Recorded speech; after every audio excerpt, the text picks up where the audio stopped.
Doctor आशा, पता नहीं आप फॉलो कर रही हैं कि नहीं करी, सोशल मीडिया के ऊपर इस मुद्दे को लेकर बड़ी फूट पड़ी हुई है। पाकिस्तान तहरीक इंसाफ के जो हार्ड लाइनर्स हैं वो कह रहे हैं अली अमीन गंडापुर और बैरिस्टर गौहर ये गद्दार हैं। उनके पोस्टर्स बना बना के कांटे लगा लगा के वो शेयर कर रहे हैं, मीम्स। और वो कह रहे हैं कि इसके ऊपर एहतजाज होना चाहिए था।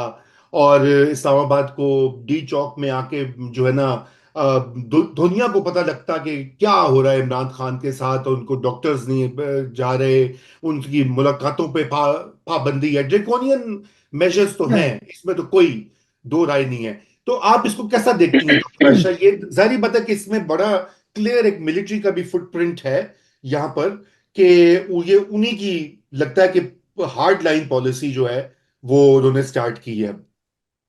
रजा, इसमें मिलिट्री का ही फुटप्रिंट है। और हम्म।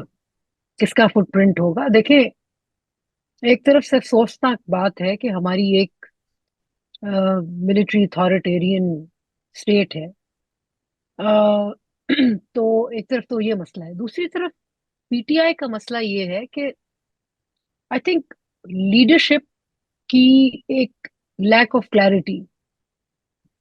मेरे ख्याल में प्रेशर उन पे जाहिर है ज्यादा है। मतलब एक ही उनका लीडर है ना, इमरान खान। अब हम्म। जो लोग हैं वो समझते हैं कि जी इमरान खान का निकलना, उनका आजाद होना बहुत जरूरी है, और इसलिए वो कोई भी मौका जाना नहीं हाथ से देना चाहते। और उनका ये अंदाजा है कि जो करंट फौज की और सियासी लीडरशिप है उसके साथ कोई गुफ्तगू हो नहीं सकती। इससे वो मैक्सिमाइज अपना गेन करना चाहते हैं। सो वो एससीओ, इमरान खान साहब चाहते हैं कि जी एससीओ के दौरान, और वो सुनेंगे नहीं, उनका यही ख्याल है कि नहीं नहीं अब भी होना चाहिए था। जो बाकी लीडरशिप है अ, वो समझती है कि भाई हम एक तरफ से कह रहे हैं कि भाई अमेरिका के बजाय चीन ज्यादा अच्छा है। मतलब कि आखिरी चौथे साल में अपनी हुकूमत के इमरान खान साहब को 3 साल तो उन्होंने चाइना पाकिस्तान इकोनॉमिक कॉरिडोर के एग्रीमेंट की, जिसे कहते हैं ना, वाट लगा दी थी अपनी हुकूमत में। क्योंकि 3 साल मतलब कि रजाक दाऊद इनके मिनिस्टर जो थे, उन्होंने फाइनेंशियल टाइम में सीपेक के खिलाफ आर्टिकल लिखा था। ये कहते थे जी इसमें करप्शन है, इसमें इन्होंने बाकायदा सीपेक रुक गया था। लेकिन फिर इनको चौथे साल ख्याल आया कि नहीं, ये तो बहुत ये सोना सोने के अंडे देने वाली मुर्गी है, तो इसको नाराज मत करो। तो वो हम्म। नाराज नहीं करना चाहते। तो वो लीडरशिप जो है वो समझती है कि एक एक देखिए, बियॉन्ड अ पॉइंट जो फॉरेन एक्टर्स हैं ना, वो जानते हैं कि पाकिस्तान एक अथॉरिटेरियन स्टेट है। और वो खुद भी वो खुद भी माशाल्लाह, रूस और वो चीन कौन से जी कोई जी बड़े जी, जमहूरी मुल्क हैं। वो खुद भी अथॉरिटेरियन है। सो इसलिए मसला ये है कि वो नहीं चाहते कि सो उनको फर्क नहीं पड़ता। सो एक फ्रस्ट्रेशन, एक इरिटेशन सी भी डेवलप कर जाती है ना, कि भाई ये क्या है। सो जो सिंपथी का वोट जो है कि भाई हम्म। एंगेज करें इमरान खान के साथ, तो वो शायद ना हो। और मेरे ख्याल में वो उनकी जो पार्टी की लीडरशिप है उसको थोड़ी सी, जो बाकी जो रीजनेबल लोग हैं उनको समझ आई है कि ये एंगेजमेंट। और इसके आई थिंक एक बैकग्राउंड स्ट्रैटेजी भी है। वो बैकग्राउंड स्ट्रैटेजी ये है कि पीटीआई की लीडरशिप में लोग हैं जो कि समझते हैं कि भाई कोई और तरीका करना चाहिए to engage with the establishment. कोई हम्म। रीजनेबल कोई बिल्कुल। बात हो। और एस्टेब्लिशमेंट भी समझती है कि यार एस्टेब्लिशमेंट की तो पुरानी आदत है ना, हो बिल्कुल, मिलन होल्ड में रहेगा। Minus minus one minus one formula जो है उनका पसंदीदा है।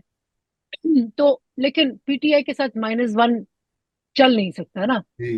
पार्टी। सिर्फ ये है कि और ये है कि कोई ऐसा है नहीं जो कि मतलब कि गैप एस्टेब्लिशमेंट और पीटीआई के दरमियान इतना ज्यादा है कि इसको ब्रिज करना इस वक्त मुश्किल है। मुश्किल शायद जी। इस वक्त मुश्किल हो डॉक्टर आयशा, लेकिन कभी भी ब्रिज किया जा सकता है। इट ऑल डिपेंड्स कि किस वक्त क्या हो जाता है। ऐसे ही हम नवाज शरीफ साहब के लिए सोचते थे कि कभी वो वापस नहीं आएंगे, ही इज हियर, हुकूमत भी मिल गई है, बेटी भी चीफ मिनिस्टर हैं। So but before we move on further on the 26th amendment, Raza, opportunity है that doctor Ayesha Siddiqui is, I would like to ask one thing doctor साहिबा on the SCO summit. What are you exactly expecting out of the Islamabad declaration? Specially अगर हम जिक्र करें जो middle east के अंदर एक सिचुएशन है, अगर एक स्ट्रॉन्ग वर्डेड इंक्लूसिव के जाहिर है एक्सटर्नल अफेयर मिनिस्टर इंडिया के भी हैं फलस्तीन के हवाले से, तो वो कितना मैटर करेगी इस पूरे सिनेरियो में अब जो चेंजेस हैं? देखिए जी, अगर मिडिल ईस्ट के उसमें it's kind of a warning hmm. That the non western world जो है वो देख रही है उन डेवलपमेंट्स को, और अनस्टेबल खित्ते को नहीं चाहेगी। देखें, ईरान वहां बैठा है, और ईरान को अगर आपने हिला दिया, इसराइल, क्योंकि सुनने में यही आया है कि ईरान इसराइल तैयारियां कर रहा है कि जवाबी कार्रवाई की जाए। हम्म। फिर बैकग्राउंड में एक गुफ्तगू होती है वेस्ट में कि जी रिजीम चेंज इन ईरान, जो कि मैं समझती हूँ कि इतना नुकसानदेह होगा, हिला देगा, ईरान को भी हिला देगा।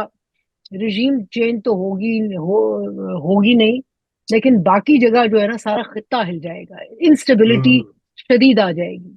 सो सही। SCO समिट जो है, क्योंकि SCO आप ये देखें कि इस खित्ते की मोस्टली एशियन जो इन्फ्लुएंशियल स्टेट्स हैं या सिग्निफिकेंट स्टेट्स हैं, उनका फोरम है।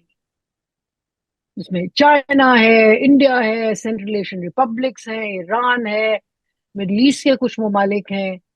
ये कह रहे हैं कि भाई ये वाला काम आप मत करें। इस पे, बिल्कुल। इसका मतलब ये नहीं है कि ये खड़े हो जाएंगे जंग करने के लिए, बट आई थिंक एक मैसेज अमेरिका को और एक मैसेज इसराइल को देना जो है वो बहुत इसमें जरूरी है कि भाई ये होगा। और ये वो वाली चीज है जिसपे इंडिया भी, उसको भी कोई एतराज नहीं है।